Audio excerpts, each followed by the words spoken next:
Welcome, Anastasia, as our next speaker. Thank you very much. So here's my paper. It's going to be a bit of a gallop through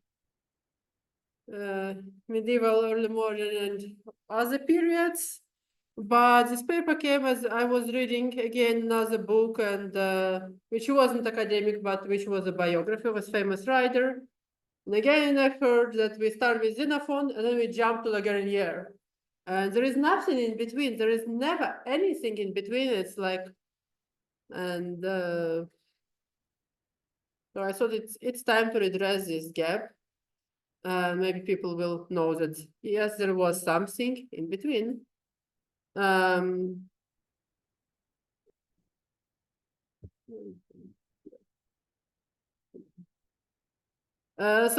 one of the most famous book which shares this stereotype about from Xenophon to the Guerinière is, of course, the book we probably have all read, Alois Podhajski's The Complete Reinforced Rider. And apart from this, I have no objections to this book. I love it. I have used many ideas from this book, but that's what the first page is. No, okay.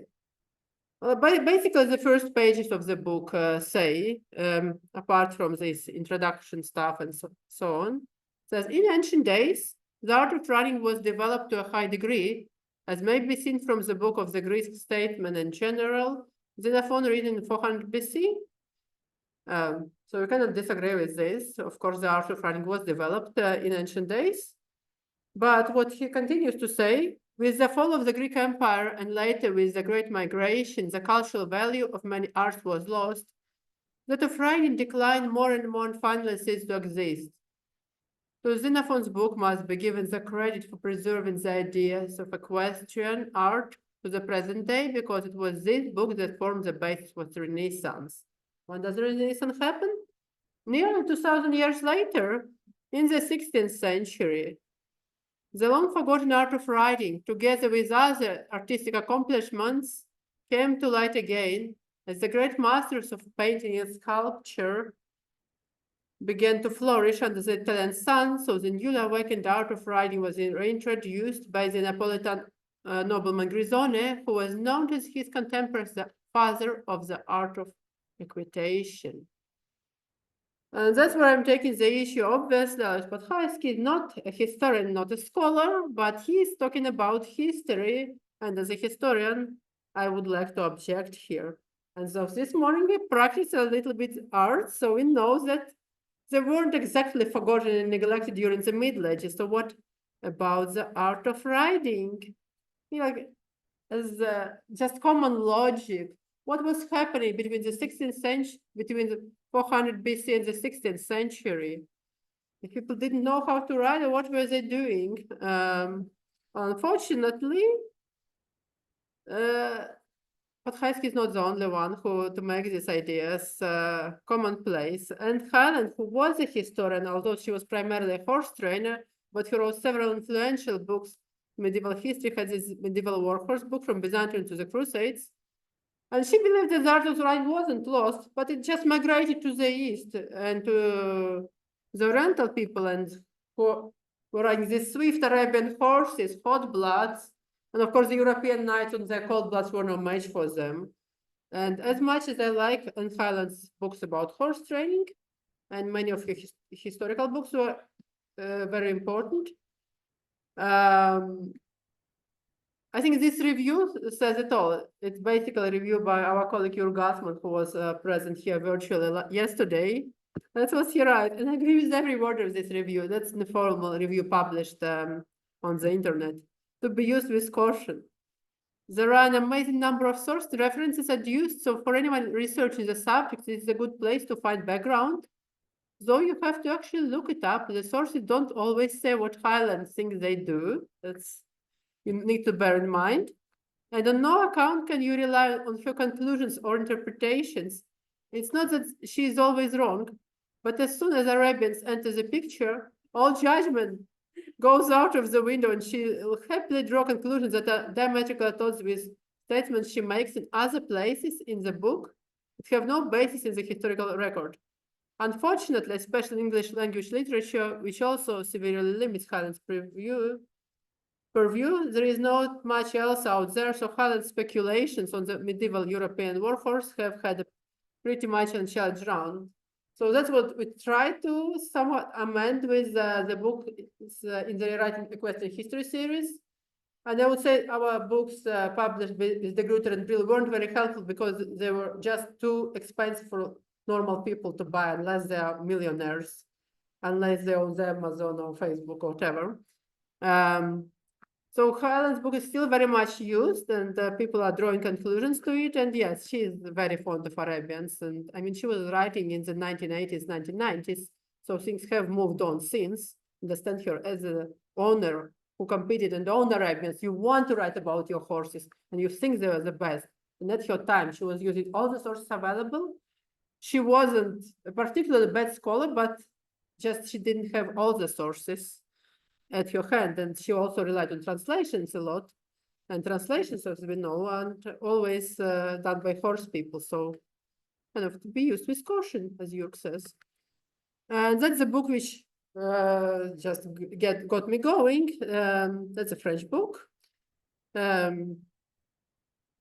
So again, before 380 BC, in the art of riding, Xenophon advised to the rider to hold the mane during the jump, so as to avoid shock with the horse's mouth. And he was jumping like small jumps, basically, translating quickly. And in the 17th century, in the royal courts of Europe, the beautiful equitation became accepted, and European riders were preoccupied, had little time to bother about outdoors riding, because they were mostly interested in riding as an art. That's what he says. And again, you see this gap, 380, 17th century, okay? Nothing happening in between. The book is about the show jumper, Jean d'Orge, show jumper and trainer. And that's why it begins with show jumping. But surely people jumped between Xenophon and the 16th, 17th century. And because this is in your book, it was published in, I think, 2010, 2012. So kind of there was more scholarship appearing. And the author could have made use of it in the introduction. But no, again, you mentioned Xenophon and then you Guerinière, and then you go on to the early modern 17th century riders and up to Jean d'Orge. So kind of showing historical tradition, which has a black hole right in the middle of it. Never questioning, well, why does the black hole, what does it say? Some books do a little bit better because some authors know about Dom Duarte. But again, there is one very important author. I hinted at his presence. That's Jordanus Rufus. And he lived in the 12th century in Sicily. He was a horse marshal, so basically kind of stable manager and trainer and a little bit of vet at Emperor Frederick's court. And he wrote this treatise, which takes you foal to 5, basically breeding, early training, and a bit of advanced training, and then there is this hippiatric material. So I think people in the Middle Ages, they were mostly interested in hippiatric materials because some manuscripts just have hippiatric recipes and not the training part, although most of them have everything. Also miniatures, they tend to, if they come, they cluster around sick horses. Like especially how you geld the horse. Always interesting when you have no anesthetics. But he has this very detailed description and very sensitive description how you train a young horse. And as I said earlier, I have trained horses using some of its advice. I have trained a Latvian warm-blood sport horse. She's 7 years old now. I started training her when she was 2, so that's been 5 years and never had any cause for complaint. But Rufus starts with a feral horse. So 1 year ago, I acquired a feral horse, which has never been familiarized with people and which has been bred using in this natural environment, the way Rufus supposed it would happen, and the way horses were bred in the Middle Ages. There were two ways. One of them was to breed in hand, to introduce the stallion in hand and then release the mare in the wild. Although some authors said that you should keep the mare indoors, sure there are no problems with her. But what we did, and what Rufus said, that as soon as the mare is in the hole, just let her out, because if she's upset and it's too hot or too cold, no water, she's going to abort. The other way was to release mares and stallions together and let them reproduce, or release a herd of mares and put the stallions there at a limited period of time. The way they still do in New Forest, in breeding New Forest ponies. So our Polski konik was bred using the second way. They have a herd of koniks there and they reproduce naturally. And then some of them are sold. So Rufus said at the age of 2 or 3, you remove, well, he said at the age of 2, but some authors say at the age of 3 as well, you remove stallions from this group and you start teaching them. So basically I went through all the steps Rufus describes with 2 exceptions. One of them, I didn't hobble the horse because I don't know how to do this properly. And if I don't know something, I haven't done it with trained horses, I would never do it on a young horse. So that's something I could do in future. And if I find out someone who knows how to hobble, because until 1970s, 1980s, and horses in Latvia were also hobbled sometimes. So it was a living tradition. And if you don't know how to do it, might be a bit tricky. The other thing which I didn't do is that Rufus starts training by leading the horse in a halter, and then you introduce the bit and the bridle. He doesn't say exactly which bit introduced to the young horse. He only said it should be the mildest and the softest bit you have. And then elsewhere in the treatise, he has a description of 4 types of bits. So the softest, the somewhat less soft, the even harsher bits, and then the first one, he says, those bits, there are so cruel bits, which I'm not going to describe because you shouldn't use them on horseback, but some uneducated provincials and people from backwards, they use them, but he shouldn't.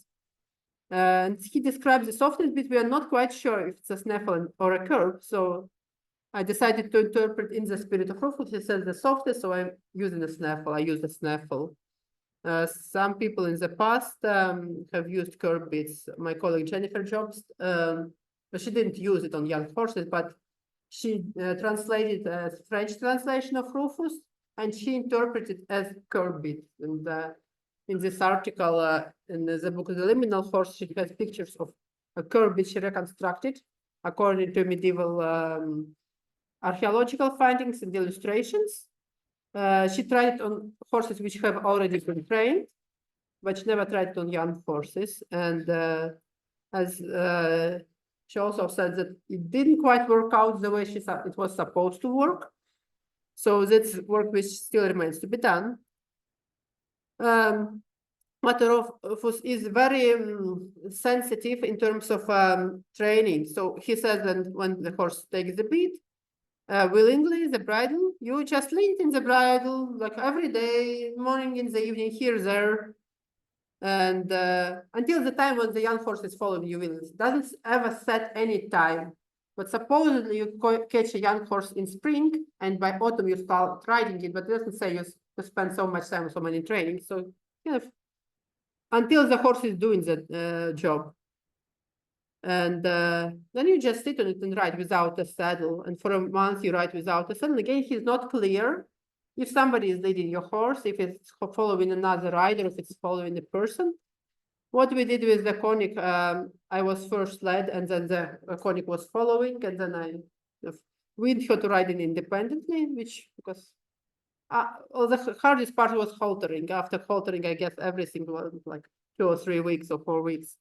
And then Rufus says, after a month, that's the only time when he says, when he gives a precise term, after a month of riding bareback, you put a saddle on and you just ride on as you rode bareback. And that's different from the way we break in horses today in most European schools, I guess, in more sports schools. In that we launch the horse with the saddle and only then we ride with the saddle. And what I've usually witnessed and I've been told, you let the horse run and back and make sure it doesn't, it knows that it can never throw the saddle off, and then you're safe to ride.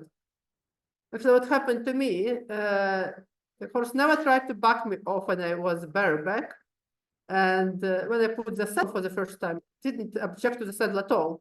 Already knew that something is going on there. So it's okay, then we have another object between me and the rider. So not a problem at all.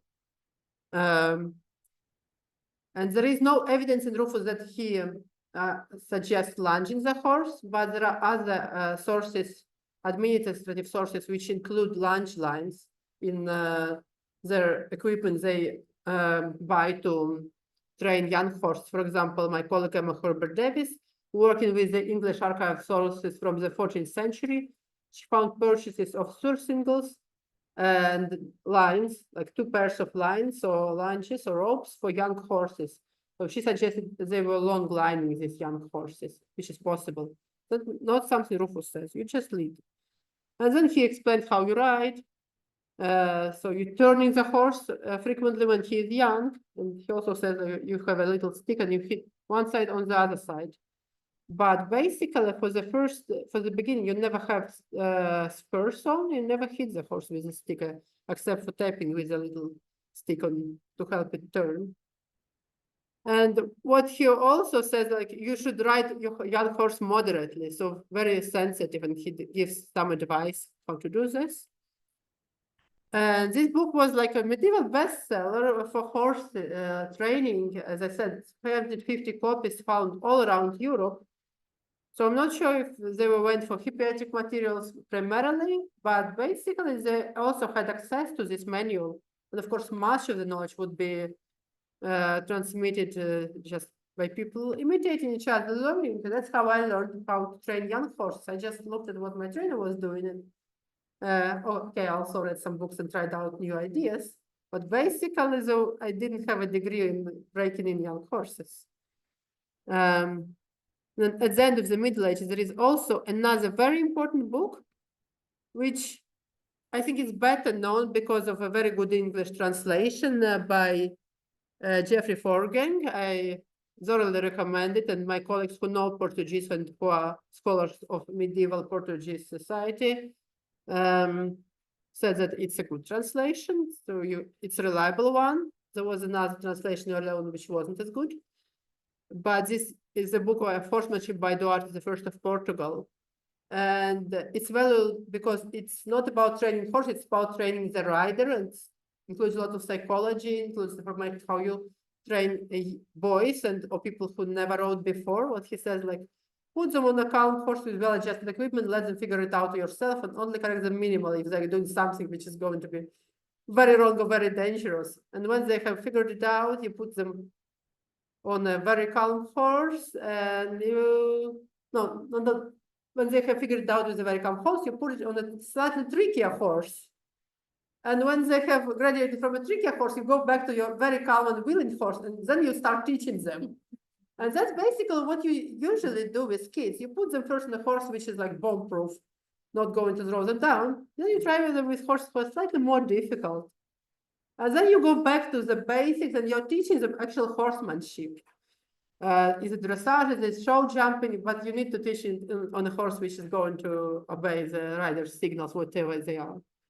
And some of Duarte's premises, some of his instructions, I think they're very topical. I like especially what he says about jousting.